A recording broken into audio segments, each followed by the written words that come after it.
তো বন্ধুরা, ই ক্রাশ করা শিখাবো আজকে আমি আপনাদেরকে।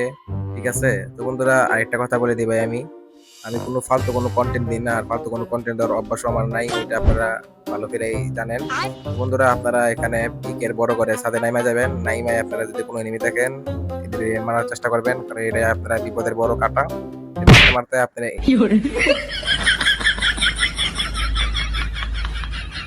আসলে ভুল হয়েছে এখান। সর্বপ্রথম আমাদের এখান থেকে লবিতে যাইতে হবে, লবিতে গিয়া আমাদের আরেকটা ম্যাচ স্টার্ট করতে হবে, ঠিক আছে? বান্দরের বাচ্চা ওই ম্যাচ গেম খেলা করতেছি। তো বন্ধুরা, গতবার আমাদের নামাটাই ভুল ছিল, কারণ আমরা পিকের নিচে না নেমে আমরা নামছি পিকের ছাদে। আমরা পিকের ছাদে নেমে আমরা ফাইট নিছি। আমাদের এমনি ভুল টুল হয় না, এমনি সাধারণ একটা দুইটা ভুল হয়। না না, আমাদের এইবারও ভুল হয়েছে। আমরা পিকে নামছি, এটাই আমাদের সবচেয়ে বড় ভুল। আমরা আজকে পিক ক্রাশ করতেছি, তো তাই আজকে পিকে বিতে সব এনিমি আকাশে থাকতে মেরে দিতেছে শালার ভূতেরা। তো বন্ধুরা, আপনারা যখন একা একা কিছু পারবেন না, তখন আপনারা টিম ওয়ার্ক নেবেন। টিম ওয়ার্ক নিলে আপনার কাজটা আরো অনেক সহজ হয়ে যাবে, কারণ একজনের কাজ দুজন, এটা স্বাভাবিক সহজই হইব।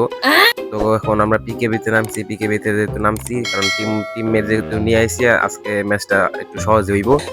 ওদিকে টিমমেট ফাইট করতেছে, ফাইটের দিক দিয়ে খেয়াল করতে গেলে আমি এবার কথা গোলমাল করে ফেলাই। এটাই আমার যন্ত্রণা। এই যে টিমমেট দিয়ে একটা নক করছে, এটা আমি ফিনিশ দিয়ে দিলাম।